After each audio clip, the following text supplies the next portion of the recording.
Let's move on to the East Africa, where Mr. President of Kenya, William Ruto, has hosted the president of the Afrexim Bank, Professor Benedict Orama, and others. The idea is for an investment forum on the country's industrialization efforts. The forum held at the State House today in Nairobi was headlined by the Arise Integrated Industrial Company. It's called the Arise IIP.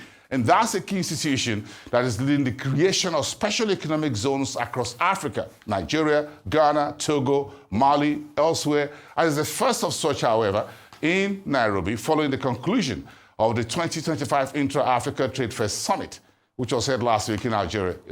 Let's take a listen.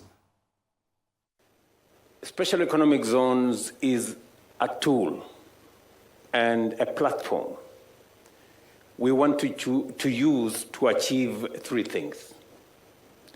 Number one, as you have heard from Gagan, we import huge amounts of leather, textiles, and many other products that we can actually manufacture out of Kenya. How do we stop Kenya from being a destination for imports? How do we flip it from being an exporter of raw materials and instead process, add value, create value out of the very products that, and instead process, add value, create value out of the very products that in their raw form would not give us a destination for imports. One, so that we can process, we can add value to our textiles, our leather, and many of the other products that, even our tea, for example, we still export 95% of our tea in sacks, you know? Other countries export their tea in sachets, processed, value added. Special economic zones is the place where we want to use to add value to all the products we produce in Kenya.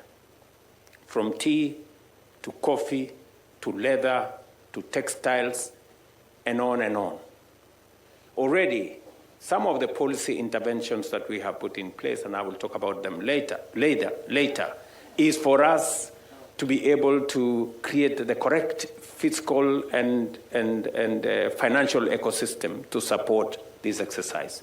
So it's for purposes of processing and adding value to our products, and much more importantly, is for us to create jobs for the young people. We have a big youth bulge.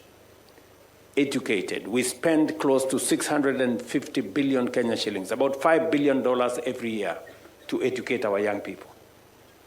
We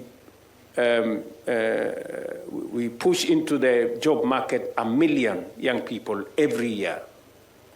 And as we train them, as we spend money in teaching, training, and educating our young people, we must equally think about the pipeline. When they come out of school, out of college, out of university, what do they do? So special economic zones speaks to the answer of creating jobs, creating value, and making sure that we become an export of finished products and not raw materials. So it is, special economic zones is at the heart of the bottom-up economic transformation agenda, where we are looking at the millions of young people who do not have jobs at the bottom of the pyramid, the many farmers who get stranded with their cotton, with their tea, with their coffee, where they have to sell with prices that do not add value to what they are doing. That is our overall agenda.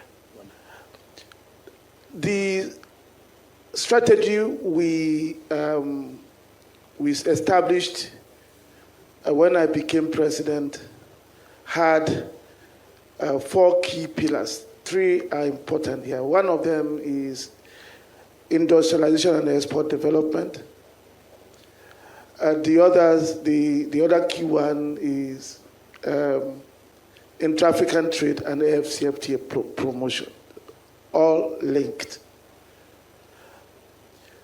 When we set up this strategy, or before we did that, we studied the industrial landscape, what ought to be done for us to be able to make any impact.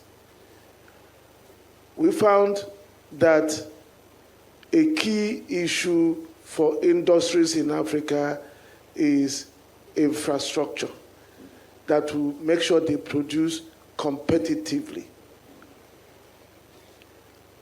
So we knew that the answer to that is what others had done, especially China and others, is to build industrial zones, special economic zones, because that would be the fastest way of dealing with the infrastructure problem and then set the pace for expanding the good infrastructure to the rest of the economy.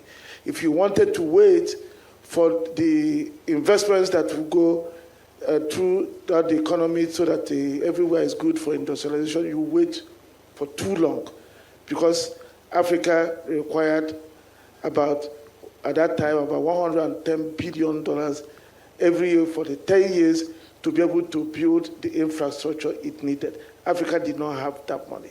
So we knew the industrial parks would be the way to go. But we also knew that to attract anybody to the industrial parks, we needed to have a comprehensive solution. It's not just building the infrastructure, but also making sure that you provide all the facilities and assistance that will make somebody coming there to focus on producing. Because what we normally see on the continent is that people come there, they have so many other things to contend with, which are not related to their main core business.